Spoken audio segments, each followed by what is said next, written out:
Hey guys 2022 ഇറങ്ങിയ നമ്മുടെ കാന്താര സിനിമയാണ് കേട്ടോ ഇന്ന് എക്സ്പ്ലെയിൻ ചെയ്യാൻ പോകുന്നത്. അതിനു മുമ്പ് നിങ്ങൾ ഈ ചാനൽ ആദ്യമായിട്ടാണ് കാണുന്നതെങ്കിൽ സബ്സ്ക്രൈബ് ചെയ്തിട്ട് കാണാൻ മറക്കരുത്. വീഡിയോ ഒന്ന് ലൈക്ക് ചെയ്യാനും മറക്കരുത് കേട്ടോ. സിനിമ കണ്ടിട്ട് കുറേ നാളായില്ലേ, ഒന്നും കൂടി ആ കഥയൊന്ന് കേട്ടാലോ. കഥ കേട്ടിട്ട് നിങ്ങളുടെ അഭിപ്രായങ്ങളൊക്കെ കമൻ്റായിട്ട് അറിയിക്കുക കേട്ടോ. 2022 ഇറങ്ങിയ കന്നഡ സിനിമയാണ് കാന്താര. ഒരു കൂട്ടം ആളുകളുടെ ആചാരങ്ങളും സ്ത്രീകളെയും കുറിച്ചാണ് പറയുന്നത്. 1847 കാലഘട്ടം കാണിച്ചാണ് സിനിമ തുടങ്ങുന്നത്. ഒരു നാട്ടിലെ രാജാവിനെ കാണിക്കുന്നു. അദ്ദേഹത്തിന് മക്കളും എല്ലാ സൗഭാഗ്യങ്ങളും ഉണ്ടായിരുന്നു. എന്നാൽ സമാധാനം മാത്രം അദ്ദേഹത്തിന് ഉണ്ടായിരുന്നില്ല. സമാധാനത്തിന് വേണ്ടി ഒരുപാട് പൂജകളും പ്രാർത്ഥനകളും നടത്തിയെങ്കിലും ഒരു ഗുണവും ഉണ്ടായിരുന്നില്ല. ഒരു പണ്ഡിതനോട് കാര്യങ്ങൾ പറഞ്ഞപ്പോൾ അയാൾ രാജാവിനോട് പറഞ്ഞു, നിങ്ങൾ തേടുന്ന സമാധാനം നിങ്ങൾക്ക് കിട്ടണമെങ്കിൽ ഒരുപാട് ദൂരം യാത്ര ചെയ്യണമെന്ന്. അങ്ങനെ എന്താണ് സമാധാനമെന്ന് നിങ്ങൾ തനിയെ കണ്ടുപിടിച്ച് അറിയണമെന്ന് പറഞ്ഞു. അതിനുശേഷം രാജാവ് പണ്ഡിതൻ പറഞ്ഞതുപോലെ യാത്ര തുടങ്ങി. ഒരുപാട് ഗ്രാമങ്ങളിലൂടെയും ഒരുപാട് മുനിമാരെയും ഋഷിമാരെയും ഒക്കെ കാണും. പക്ഷേ സമാധാനം എന്താണ് എന്ന് കണ്ടുപിടിക്കാൻ കഴിയുന്നില്ല. അങ്ങനെ പോകുന്നതിന്റെ ഇടയിൽ രാജാവ് ഒരു കാട്ടിൽ കൂടെ യാത്ര ചെയ്യുമ്പോൾ ഒരു പ്രത്യേക ശബ്ദം കേൾക്കുന്നു. ആ ശബ്ദം കേട്ട സ്ഥലത്തേക്ക് ചെല്ലുന്നു. രാജാവ് ചെന്നെത്തുന്നത് ഒരു കല്ലിന്റെ മുമ്പിലേക്കാണ്. അത് ആ കാട്ടിൽ ജീവിക്കുന്ന മനുഷ്യരുടെ ദൈവമായിരുന്നു. രാജാവ് ആ കല്ലിനെ തൊഴുതു നിൽക്കും. രാജാവ് അവിടെ അങ്ങനെ നിൽക്കുമ്പോൾ നല്ല ആശ്വാസം തോന്നുന്നുണ്ടായിരുന്നു. തൻ്റെ അമ്മയെ കെട്ടിപ്പിടിക്കുന്നത് പോലെ ആയിരുന്നു. അപ്പോഴേക്കും അവിടേക്ക് ആ കാട്ടിൽ താമസിക്കുന്ന ആളുകൾ എത്തുന്നു. രാജാവ് അവരോട് പറയും, ഞാൻ നിങ്ങളോട് അപേക്ഷിക്കുകയാണ്, എനിക്ക് ഈ ദൈവത്തെ തന്നുവിടണം. അപ്പോൾ അവിടെ ഉണ്ടായിരുന്ന ഒരാളുടെ ശരീരത്തിൽ ആ ദൈവം കൂടുന്നു. അയാളിലൂടെ ദൈവം ഉച്ചത്തിൽ സംസാരിക്കുന്നു. ദൈവം പറയുന്നത്, ഞാൻ നിന്റെ കൂടെ വരാൻ തയ്യാറാണ്. പക്ഷേ എൻ്റെ ശബ്ദം എവിടെ വരെ ചെല്ലുന്നുവോ അവിടെ വരെയുള്ള സ്ഥലം നീ ഇവർക്ക് കൊടുക്കണമെന്ന്. അതുകൂടാതെ സ്ഥലം ഇവർക്ക് കൊടുത്തതിന് ശേഷം ആരെങ്കിലും അത് തട്ടിയെടുക്കാൻ നോക്കുകയാണെങ്കിൽ അവർക്ക് നല്ല ശിക്ഷ കിട്ടുമെന്നും ദൈവം പറയും. ആ ആൾ നിലവിളിക്കാൻ തുടങ്ങുന്നു. അന്നു മുതൽ രാജാവും ദൈവവും തമ്മിൽ ഒരു ഉടമ്പടി ഉണ്ടാവുകയും ചെയ്യുന്നു. അവർക്ക് ആ സ്ഥലം നൽകുകയും ചെയ്യും. ദൈവത്തിനെയും കൂട്ടി കൊട്ടാരത്തിലേക്ക് പോകുന്നു. അതിനുശേഷം രാജാവിന് സന്തോഷവും സമാധാനവും ഉണ്ടാകുന്നു. അതിനുശേഷം 1970 നടക്കുന്ന കാര്യങ്ങളാണ് കാണിക്കുന്നത്. ഈ സിനിമയിലെ നായകന്റെ പേര് ശിവ എന്നാണ്. പണ്ട് നടന്ന ഈ കഥകൾ അച്ഛൻ ശിവയോട് പറഞ്ഞു കൊടുക്കുന്നു. ആ ഗ്രാമത്തിൽ തന്നെ ആയിരുന്നു ശിവയും ജീവിച്ചിരുന്നത്. എല്ലാ വർഷവും ആ ഗ്രാമത്തിൽ ഭൂതക്കോലം എന്ന ഒരു ഫെസ്റ്റിവൽ നടക്കും. അതിൽ ശിവയുടെ അച്ഛൻ കോലം കെട്ടുന്നുണ്ട്. അവിടെ ആ രാജാവിന്റെ ബന്ധു വരികയും ചെയ്യും. രാജാവ് പണ്ട് അവർക്ക് കൊടുത്ത ആ സ്ഥലം തിരികെ വാങ്ങാനായിരുന്നു അയാളുടെ തീരുമാനം. ശിവയുടെ അച്ഛൻ ദൈവക്കോലം കെട്ടി ആടാൻ തുടങ്ങുന്നു. എല്ലാ വർഷവും ദൈവക്കോലം കെട്ടുന്ന ആളുടെ ശരീരത്തിൽ ദൈവം കയറും. അവിടുത്തെ ആളുകളുടെ എല്ലാ പ്രശ്നവും പരിഹരിച്ചു കൊടുക്കും. അങ്ങനെ ആ രാജാവിന്റെ ബന്ധു ദൈവത്തോട് പറയും, തന്റെ ഭൂമി തനിക്ക് തിരിച്ചു തരണമെന്ന്. ഇതിന്റെയൊക്കെ തീരുമാനം വർഷങ്ങൾക്ക് മുമ്പ് എടുത്തതാണെന്ന് ദൈവം പറയും. അപ്പോൾ അയാൾ പറയും, ഇതൊക്കെ താൻ ദൈവത്തിന്റെ വേഷം കെട്ടി വെറുതെ പറയുന്നതാണെന്ന്. ദൈവം പറയും, നീ എന്നെ കണ്ടുപിടിക്കുകയാണെങ്കിൽ നീ പറയുന്നത് തന്നെയാണ് ശരി. ഈ സ്ഥലമെല്ലാം നിനക്ക് തന്നെ എടുക്കാമെന്ന്. അതിനുശേഷം ദൈവം അലറിക്കൊണ്ട് കാട്ടിലേക്ക് ഓടിപ്പോകുന്നു. ശിവയും പുറകെ ഓടുന്നു. കാട്ടിൽ ഒരു സ്ഥലത്തെത്തിയതിനു ശേഷം ദൈവം അവിടെ വെച്ച് അപ്രത്യക്ഷനാകുന്നു. അവിടെ വട്ടത്തിൽ തീ കത്തുകയും ചെയ്യുന്നു. അതിനുശേഷം ശിവയുടെ അച്ഛൻ തിരിച്ച് വീട്ടിൽ വന്നിട്ടില്ല. അതിനുശേഷം കുറച്ച് ദിവസങ്ങൾ കഴിഞ്ഞപ്പോൾ ആ രാജാവിന്റെ ബന്ധുവായ അയാൾ രക്തം ഛർദ്ദിച്ച് മരിക്കുന്നു. അതിനുശേഷം 1990 കാര്യങ്ങൾ കാണിക്കുന്നു. ശിവ വളർന്നു വലുതായിരിക്കുന്നു. കാളയോട്ടത്തിൽ മത്സരിക്കുകയാണ് ശിവ. അവിടെ സുധാകർ എന്ന പേരുള്ള ഒരാൾ കൂടിയുണ്ട്. ആ മത്സരത്തിൽ ശിവയാണ് ജയിക്കുന്നതും. ഇതിനിടയിൽ സുധാകർ അയാളുടെ ടീമാണ് ജയിച്ചതെന്ന് പറഞ്ഞ് തർക്കമുണ്ടാകുമ്പോൾ അവിടെ ഒരു ദേവേന്ദർ എന്ന ഒരു സെമീന്ദാർ ഉണ്ടായിരുന്നു. അയാൾ ശിവയെ സപ്പോർട്ട് ചെയ്യുന്നു. അതിനുശേഷം ശിവ അയാൾക്ക് വേണ്ടി ജോലി ചെയ്യാൻ തുടങ്ങുന്നു. ശിവയും കൂട്ടരും കാട്ടിൽ പോയി ഹണ്ടിങ് നടത്തുമായിരുന്നു. കാട്ടുപന്നികളെ ആയിരുന്നു അവർ ഏറ്റവും കൂടുതൽ പിടിച്ചിരുന്നത്. ഇതൊന്നും ശിവയുടെ അമ്മയ്ക്ക് ഇഷ്ടമല്ലായിരുന്നു. കാരണം അവർ ആരാധിക്കുമായിരുന്നു. അവിടേക്ക് മുരളീധർ എന്ന പേരുള്ള ഒരു ഫോറസ്റ്റ് ഓഫീസർ സ്ഥലം മാറി വരുന്നു. സത്യസന്ധനായ ഓഫീസർ ആയിരുന്നു അയാൾ. അവിടേക്ക് വന്ന അന്ന് തന്നെ വേട്ടയ്ക്ക് പോകുന്ന എല്ലാവരെയും വിളിപ്പിക്കുന്നു. അയാൾ എപ്പോഴും കാടിന്റെ സുരക്ഷയായിരുന്നു നോക്കിയിരുന്നത്. മുരളീധരന്റെ മേലുദ്യോഗസ്ഥൻ പറയും ഈ ഗ്രാമം വളരെ ഡേഞ്ചറസ് ആണെന്ന്. കാരണം ഇവിടെയുള്ളവരുടെ ജീവൻ കാടുമായി ബന്ധപ്പെട്ടിരിക്കുന്നു. അതുകൊണ്ട് അവർ ഗവൺമെന്റ് പറയുന്നതൊന്നും അനുസരിക്കില്ല. ഒരു ദിവസം കുറച്ചുപേർ കാട്ടിൽ നിന്നും വിറക് വെട്ടിക്കൊണ്ടു പോകുന്നത് കാണുമ്പോൾ നിങ്ങൾ ഇല്ലീഗലായ കാര്യമാണ് ചെയ്യുന്നതെന്ന് പറഞ്ഞ് അവരെ ഉപദ്രവിക്കാൻ നോക്കുന്നു. അപ്പോൾ ശിവ പറയും ഞങ്ങളുടെ ജീവിതം ഈ കാടുമായി ബന്ധപ്പെട്ടിരിക്കുന്നു. ഇവിടെ നിങ്ങളുടെ നിയമങ്ങളൊന്നും നടപ്പാകില്ല എന്ന്. അന്ന് രാത്രി ശിവയും കൂട്ടരും കാട്ടുപന്നിയെ വെടിവെച്ച് പിടിക്കുന്നു. അതിനുശേഷം അവർ ചെറിയ ആഘോഷം നടത്തും. എല്ലാം കഴിഞ്ഞ് ശിവ ഉറങ്ങുമ്പോൾ ഒരു സ്വപ്നം കാണും. കുട്ടിയായ ശിവയെയാണ് കാണുന്നത്. ശിവയുടെ മുന്നിൽ ഒരു കാട്ടുപന്നി അവനെ ആക്രമിക്കാൻ അടുത്തേക്ക് വരുന്നു. ശിവ എന്നും രാത്രി ഇതുപോലെ ദുസ്വപ്നങ്ങൾ കാണാറുണ്ടായിരുന്നു. അടുത്ത ദിവസം മുരളീധർ ദേവേന്ദ്രയുടെ വീട്ടിലെത്തുന്നു. ദേവേന്ദർ അവസരം മുതലെടുത്ത് മുരളീധരുമായി ഒരു ബന്ധം സ്ഥാപിക്കുന്നു. തന്റെ ആവശ്യങ്ങൾക്ക് മുരളീധരനെ ഉപയോഗിക്കാനായിരുന്നു അത്. യഥാർത്ഥത്തിൽ പണ്ട് സ്ഥലം തിരികെ വേണമെന്ന് ദൈവത്തോട് പറഞ്ഞ് ചോര ഛർദ്ദിച്ച് മരിച്ച ആ ആളുടെ മകനാണ് ദേവേന്ദർ. അതിനുശേഷം ഫെൻസിംഗ് നടത്താൻ തീരുമാനിക്കുന്നു. സുപ്പീരിയർ മുരളീധരനോട് പറയുന്നു ഗ്രാമവാസികളെ ഒന്നിനും നിർബന്ധിക്കരുതെന്ന്. അവരെ ആദ്യം കാര്യങ്ങളൊക്കെ പറഞ്ഞു മനസ്സിലാക്കണം. ഗ്രാമത്തിൽ ഒരു ഫെസ്റ്റിവൽ നടക്കുന്നു. അതിൽ അവർ പടക്കങ്ങളൊക്കെ ഉപയോഗിക്കുന്നുണ്ട്. ആ ശബ്ദം കേട്ട് മുരളീധർ അങ്ങോട്ട് എത്തുന്നു. ഇങ്ങനെ പടക്കം പൊട്ടിക്കരുതെന്ന് പറയുന്നു. ഇതിന്റെ ശബ്ദം കേട്ടാൽ കാട്ടിലെ ജീവികൾക്ക് ഇത് അരോചകമാണെന്ന് പറയും. ശിവ പറയുന്നു ഞങ്ങൾ വർഷങ്ങളായി ഇവിടെ ഇങ്ങനെ ആഘോഷിക്കുന്നുണ്ട്, ഇത് നിർത്താനാവില്ല എന്ന്. അങ്ങനെ സംസാരിച്ച് പ്രശ്നം വഷളാകുന്നു.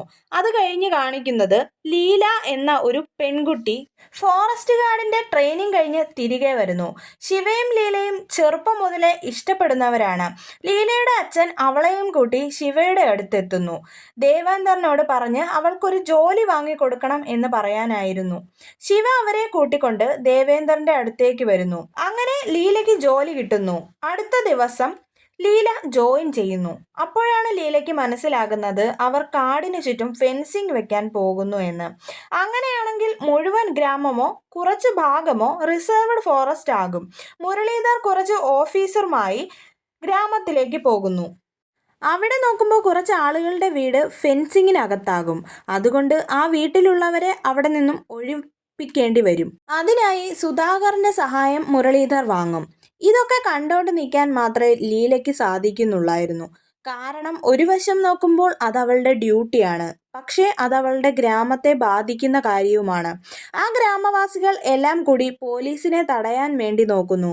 അതിൽ സുധാകറിന്റെ കൂട്ടത്തിലെ ഒരാൾ ശിവയുടെ അമ്മയ്ക്ക് നേരെ കൈ ഉയർത്തുന്നു. ഇത് ശിവ അറിയുന്നു. ശിവയും സുധാകറിന്റെ ആളുകളും തമ്മിൽ അടിയുണ്ടാകുന്നു. ഈ സമയം മുരളീധർ ആകാശത്തേക്ക് വെടിയുതിർക്കുന്നു. എല്ലാവരും ശാന്തരാകുന്നു. അത് കഴിഞ്ഞ് രാത്രിയിൽ ലീല ജോലി കഴിഞ്ഞ് തിരിച്ച് വീട്ടിലെത്തുന്നു. അവിടെയുള്ളവരെല്ലാം ലീലയുടെ അച്ഛൻ ഉൾപ്പെടെ അവളോട് ദേഷ്യപ്പെടുന്നു. ശിവയും ദേഷ്യപ്പെടുന്നു. ഫെൻസിങ് ചെയ്യാൻ കുഴിച്ച കുഴി മണ്ണിട്ട് മൂടാൻ തുടങ്ങുന്നു. അടുത്ത ദിവസം ഗ്രാമവാസികളെ വിട്ടികളാക്കി ദേവേന്ദർ അവരുടെ സ്വത്തുക്കളെല്ലാം തന്റെ പേരിലാക്കുന്നു. ശിവയുടെ കൂട്ടുകാരൻ വെറുതെ ദേവേന്ദ്രന്റെ വീട്ടിൽ കയറി നോക്കുന്നു. അപ്പോൾ ദേവേന്ദ്രന്റെ കൂടെയുള്ള മോഹൻ എന്നയാൾ ഇയാളെ തല്ലി പുറത്താക്കുന്നു. ഈ കാര്യം ശിവ അറിയുന്നു. മോഹനെ തല്ലാനായി തുടങ്ങുന്നു.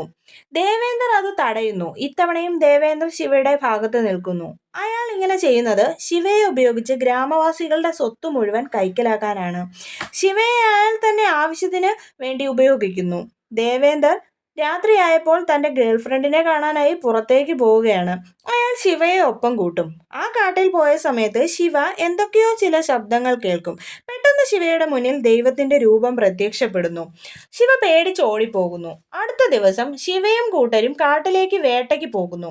ആ സമയം മുരളീധർ തെളിവോടെ ശിവയെയും കൂട്ടരെയും പിടിക്കാമെന്ന് തീരുമാനിക്കുന്നു. പക്ഷേ മുരളീധറിന് ശിവയെ പിടിക്കാൻ സാധിക്കില്ല. ഒരു ദിവസം രാത്രി ശിവയും കൂട്ടരും ഒരു വലിയ മരം മുറിച്ചുകൊണ്ടിരിക്കുകയായിരുന്നു. ഈ സമയം സുധാകറും മുരളീധരന്റെ കൂടെ മദ്യപിക്കുകയായിരുന്നു. സുധാകർ മുരളീധരനോട് ഇപ്പോൾ ശിവയും കൂട്ടരും എവിടെയാണ് എന്ന് പറയുന്നു.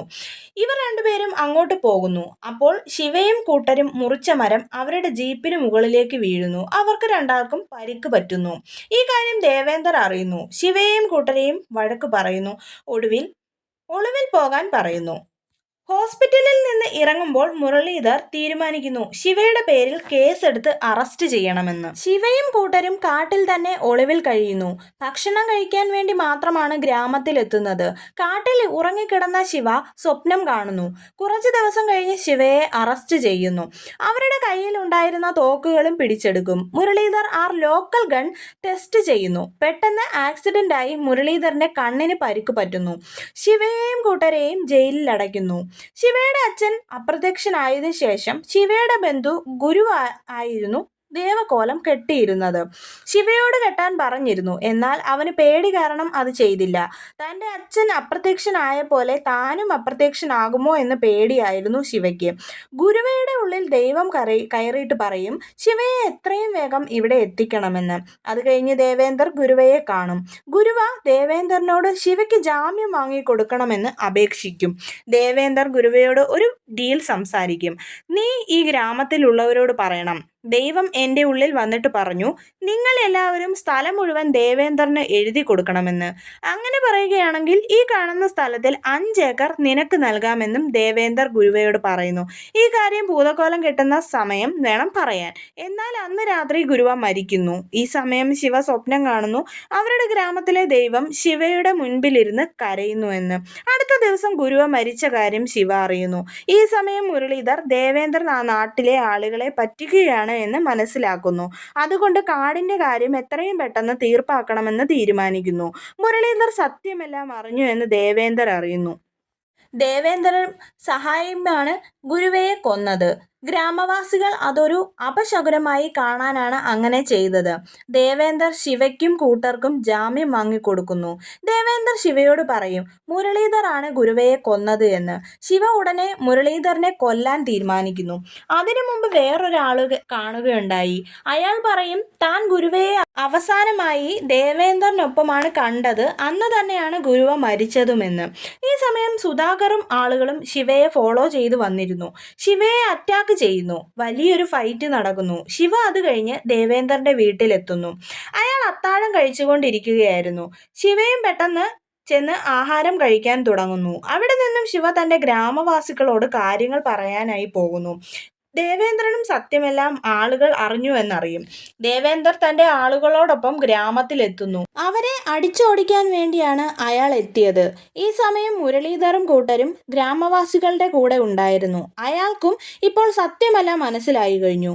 ഇവിടെ വെച്ച് വലിയൊരു ഫൈറ്റ് നടക്കുന്നു. ദേവേന്ദർ തോക്കെടുത്ത് ശിവയുടെ കൂട്ടുകാരെ ഓരോരുത്തരെയായി കൊല്ലുന്നു. ശിവ ദേവേന്ദറിന്റെ അടുത്ത് ചെല്ലുമ്പോൾ മോഹൻ ശിവയെ ഒരുപാട് അടിച്ച് ശിവയുടെ ബോധം നഷ്ടമാകുന്നു. അങ്ങനെ ബോധമില്ലാതെ കിടക്കുന്ന ശിവയുടെ ശരീരത്തിൽ ദൈവം കയറുന്നു. ശിവയ്ക്ക് ഒരുപാട് ശക്തി ലഭിക്കുകയും ചെയ്യുന്നു. അവസാനം ദേവേന്ദറിന്റെ തല അറുത്തു കളയുന്നു. കുറച്ച് മാസങ്ങൾക്ക് ശേഷം ശിവയും ലീലയും തമ്മിൽ വിവാഹം കഴിക്കുന്നു. ലീല പ്രഗ്നന്റ് ആവുന്നു. ആ ഗ്രാമത്തിൽ ഇപ്രാവശ്യം ഭൂതക്കോലം കെട്ടുന്നത് ശിവയാണ്. പ്രശ്നങ്ങളെല്ലാം പരിഹരിച്ച് ശിവ കാട്ടിലേക്ക് ഓടുന്നു. ശിവയുടെ അച്ഛൻ അപ്രത്യക്ഷനായ ആ സ്ഥലത്തേക്ക് ശിവ എത്തുന്നു. അവിടെ ശിവ തൻ്റെ അച്ഛനെ കാണുന്നു. അവർ രണ്ടുപേരും അപ്രത്യക്ഷരായി പോകുന്നു. ഇതോടെ സിനിമ ഇവിടെ അവസാനിക്കുന്നു. നിങ്ങൾ സിനിമ കണ്ടിട്ടുണ്ടാവുമല്ലോ. സിനിമയെ പറ്റിയിട്ടുള്ള അഭിപ്രായങ്ങളൊക്കെ നിങ്ങൾ കമൻറ്റ് ബോക്സിൽ രേഖപ്പെടുത്തുക കേട്ടോ. ഇതിൻ്റെ അതായത് കാന്താര ചാപ്റ്റർ 1ൻ്റെ കഥയും ഒക്കെ ആയിട്ട് ഞാൻ അടുത്ത വീഡിയോയിൽ വരുന്നതായിരിക്കും കേട്ടോ. അതുവരേക്കും ടാറ്റാ. നിങ്ങൾ വീഡിയോ ഒന്ന് ലൈക്ക് ചെയ്യാനും നമ്മുടെ ചാനൽ ഒന്ന് സബ്സ്ക്രൈബ് ചെയ്യാനും മറക്കരുതേ.